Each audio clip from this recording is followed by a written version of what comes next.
အလုတ်တင်ရှိနေမလေးလူဝီဟာသူမရဲ့ပထမဆုံးအကြိမ်ဖြစ်အမှုတစ်ခုနဲ့ပတ်သက်ပြီးကူညီပေးနေခဲ့ပါတယ်။ဒါပေမဲ့သူမရောက်ရှိသွားတဲ့အခါမှာတော့သူမရဲ့အမှုဒီဆိုတာက6နှစ်တာကာလတုန်းကသူမကိုနှလုံးသားကင်းမဲ့စွာစွန့်ပစ်သွားခဲ့တဲ့သူမရဲ့ချစ်သူဟောင်းဖြစ်တဲ့ဒေးဗစ်ဖြစ်နေတာကိုသိလိုက်ရတဲ့အခါမှာတော့လူဝီတယောက်အားတင်သွားခဲ့ရပါတော့တယ်။သူ့ကိုမြင်လိုက်ရတဲ့အချိန်မှာလူဝီဟာရင်ထဲမှာတုန်လှုပ်ခြောက်ခြားသွားခဲ့ရပါတော့တယ်။ရှေ့ရင်ချင်းမှရှောင်ရှားဖို့အတွက်သူမဟာဒီအမှုကိုလက်မခံတော့ဖို့ချက်ချင်းဆုံးဖြတ်လိုက်ပါတော့တယ်။ဒါပေမဲ့သူမလက်ထွက်သွားစဉ်မှာပဲဒေးဗစ်ဟာရှေ့ကိုတိုးလာပြီးသူမကိုတားဆီးခဲ့ပါတယ်။အကြောင်းရင်းကိုမေးခွန်းထုတ်တဲ့အခါမှာလူဝီကမသိလျော်ဘူးလို့ခံစားရကြောင်းပြက်ပြက်သားသားပြောခဲ့ပါတယ်။ဒါပေမဲ့ဒေးဗစ်ကလက်မခံခဲ့ပါဘူး။သူဟာလူဝီနဲ့သူ့ရဲ့ပျောက်ဆုံးနေတဲ့အချစ်မိတောက်ကိုပြန်လည်မွေးတင်ဖို့ဒီအခွင့်အရေးကိုစုပ်ကိုင်ထားခြင်းခဲ့ပါတယ်။အနီးနားကမန်နေဂျာကလည်းဒီလိုအမှုဒီအကြီးစားကိုလက်လွတ်မခံနိုင်တာကြောင့်လူဝီကိုစိတ်လိုက်မှန်ပါမလုပ်ဖို့တိုက်တွန်းခဲ့ပါတယ်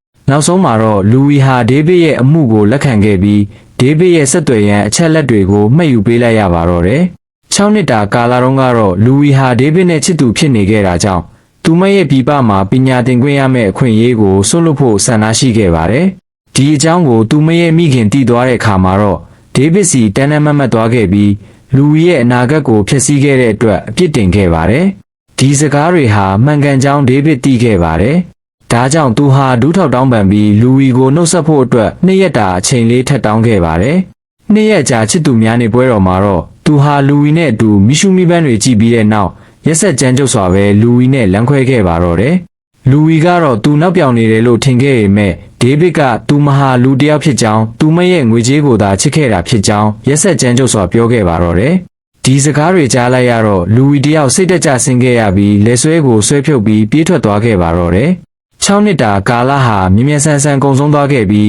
းဒေးဗစ်ဟာအခုချိန်မှာအရာရာကိုချုပ်ကင်နိုင်တဲ့ရာဇဝတ်ကောင်ခေါင်းဆောင်ကြီးတစ်ယောက်ဖြစ်နေခဲ့ပါပြီ။လူဝီကတော့ထိတ်တန့်ရှိနေမကြီးတစ်ယောက်ဖြစ်လာခဲ့ပါပြီ။သူတို့ပြန်လည်ဆုံတွေ့တဲ့အခါမှာတော့ဒေးဗစ်ကသူ့ရဲ့လက်ရှိအခြေအနေဟာလူဝီကိုပျော်ရွှင်အောင်ပေးနိုင်ပြီလို့ယုံကြည်တာကြောင့်သူမကိုပြန်လည်ရယူဖို့ကြိုးစားခဲ့ပါတယ်။ဒါပေမဲ့လူဝီကတော့ဒေးဗစ်နဲ့ပတ်သက်ပြီးစိတ်မဝင်စားခဲ့ပါဘူး။အမှုအသေးစိတ်တွေကိုဆွေးနွေးပြီးတဲ့နောက်မှာတော့သူမဟာဒေးဗစ်ရဲ့ရုံးခန်းကနေအလျင်အမြန်ထွက်ခွာသွားခဲ့ပါတယ်။သူမဟာဒေးဗစ်ရဲ့လက်ရှိစစ်ဆက်ထားသူနဲ့တန်းတန်းမတ်မတ်တွေ့ဆုံလိုက်ရပါတော့တယ်။ဒီစစ်ဆက်ထားသူကတော့ဒေးဗစ်ရဲ့နှလုံးသားထဲမှာလူဝီနေရာယူထားမှန်းသိနေခဲ့တာကြောင့်လူဝီချစ်ရေးကိုလက်လျှော့အောင်လုပ်ဖို့အတွက်သူမနဲ့ဒေးဗစ်မှာ9နှစ်အရွယ်ကလေးတစ်ယောက်ရှိကြောင်းလိန်ညာပြောဆိုခဲ့ပါတယ်။ဒီစကားတွေကိုကြားလိုက်ရတဲ့အခါမှာတော့လူဝီဟာဒေးဗစ်လမ်းခွဲခဲ့တာဟာဒီမိမနဲ့အတူရှိဖို့အတွက်ကျင်းသေးပေါက်ဖြစ်ရမယ်လို့ချက်ချင်းဆက်တွေးမိခဲ့ပါတော့တယ်။ဒီစစ်ဆက်ထားသူလက်ထွက်သွားတဲ့အချိန်မှာတော့လူဝီဟာသူမလွတ်ပစ်ခဲ့တဲ့လက်ဆွဲကိုလက်ပင်မှာဆွဲထားတာကိုတွေးလိုက်ရတဲ့အခါမှာတော့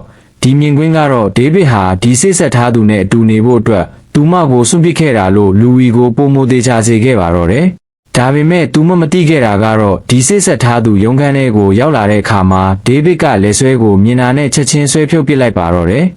။ဒေးဗစ်ဟာလူဝီအထင်မြင်လွဲမှားကိုချက်ချင်းစိုးရိမ်ပူပန်သွားခဲ့ပါတယ်။ဒါကြောင့်သူဟာရှင်းပြဖို့အတွက်အမြန်ပြေးထွက်သွားခဲ့ပါတယ်။ဒါပေမဲ့လူဝီကတော့သူ့နဲ့စကားပြောဖို့ညှဉ်းဆန်ခဲ့ပါတယ်။ဒေးဗစ်ဟာလူဝီရဲ့မျက်ဝန်းထဲမှာမျက်ရည်တွေဝဲနေတာကိုရှင်းရှင်းလင်းလင်းမြင်လိုက်ရတဲ့အခါမှာတော့သူမတို့ပေါ်အချစ်တွေမကုန်သေးကြောင်းချက်ချင်းနားလည်သွားခဲ့ပါတော့တယ်။ဒါကြောင့်သူဟာသူမကိုနမ်းလိုက်မိပါတော့တယ်။ဒါပေမဲ့လူဝီကတော့သူ့ကိုတွန်းထုတ်ပြီးမျက်နှာကိုပြင်းပြင်းထန်ထန်ရိုက်ပစ်လိုက်ပါတယ်။ဒါပေမဲ့ဒေးဗစ်ကတော့အလေးထားခြင်းမရှိခဲ့ပါဘူး။အဲ့ဒီအစားသူမရဲ့လက်ကိုဆွဲယူပြီးချစ်မြတ်နိုးစွာနမ်းခဲ့ပါတယ်။ဒါပေမဲ့သူပုံမိုရှိဆက်ဖို့စ조사စဉ်မှာပဲလူဝီရဲ့လုတ်ဖော်ကိုင်ဖက်အကြီးအကဲတစ်ယောက်ကန်အားလျော်စွာလမ်းလျှောက်လာခဲ့ပါတယ်။လူဝီဟာဒေးဗစ်နဲ့ဝေးရာကိုရှောင်ဖို့အတွက်သူ့နောက်ကိုမြ мян ဆန်းဆန်းလိုက်သွားခဲ့ပါတော့တယ်။နောက်တစ်နေ့မှာတော့ဒီစစ်ဆက်ထားသူဟာဒေးဗစ်ကိုလူဝီစီကနေဝေးနေဖို့အတွက်လာရောက်စီးယုံခဲ့ပါတယ်။ဒါပေမဲ့သူမကဒေးဗစ်ကိုကြောက်ရွံ့နေတာကြောင့်တိတ်တဆိတ်အဝတ်စားတွေချွတ်ပြီးသူ့ကိုသွေးဆောင်ဖျားယောင်းဖို့ကြိုးစားခဲ့ပါတယ်။ဒါပေမဲ့ဒေးဗစ်ကတော့သူမကိုအဝတ်စားတွေပြန်ဝတ်ပြီးထွက်သွားဖို့အေးဆက်ဆက်ပြောခဲ့ပါတော့တယ်။ဒီစစ်ဆက်ထားသူဟာအရှက်ရပြီးထွက်သွားဖို့ပြင်ဆင်နေစဉ်မှာပဲလူဝီနဲ့ထိတ်တိုက်ဆုံတွေ့ခဲ့ရပြန်ပါတယ်။ဒါကြောင့်သူမဟာလူဝီကိုဒေးဗစ်နဲ့ဝေးနေဖို့အရေးမြတ်ပြောကြားခဲ့ပြီးတတိပေးခဲ့ပါတယ်။လူဝီကတော့သူမကိုအရေးမလုပ်ချင်ခဲ့ပါဘူး။သူမလဲထွက်သွားခဲ့ပါတယ်။ပြီးတော့သူမထိုင်လိုက်တာနဲ့တပြိုင်နက်ဒေးဗစ်ကရေတစ်ခွက်ယူလာပေးခဲ့ပြီးသူမကိုပျော်ရွှင်အောင်လုပ်ဖို့ကြိုးစားခဲ့ပါတယ်။ လူဝီပေါ်ဒေးဗစ်ရဲ့လုံးဝကွဲပြားခြားနားတဲ့သဘောထားကတော့ရှိုးဝက်စွာကြည့်နေတဲ့ဒီစစ်ဆက်ထားသူကိုမကောင်းဆိုးဝါးကြံစည်မှုတစ်ခုကိုစတင်ကြံစည်ဖို့စိတ်အားထက်သန်သွားခဲ့ပါတော့တယ်။ဒါကြောင့်နောက်တစ်နေ့မှာတော့လူဝီဟာအလုဆင်းပြီးအိမ်ပြန်ဖို့ပြင်ဆင်နေစဉ်မှာပဲလူဆိုးကောင်းတစ်စုကပြန်ပေးဆွဲသွားခြင်းကိုခံခဲ့ရပါတော့တယ်။လူဝီနိုးလာတဲ့အခါမှာတော့သူမကိုယ်သူမှစွန့်ပစ်ထားတဲ့မြေအောက်လက်ဝဲကွင်းတစ်ခုမှာကြိုးကြည့်ခံထားရတာကိုတွေ့ခဲ့ရပါတော့တယ်။ဒီအချိန်မှာပဲဒီစစ်ဆက်ထားသူက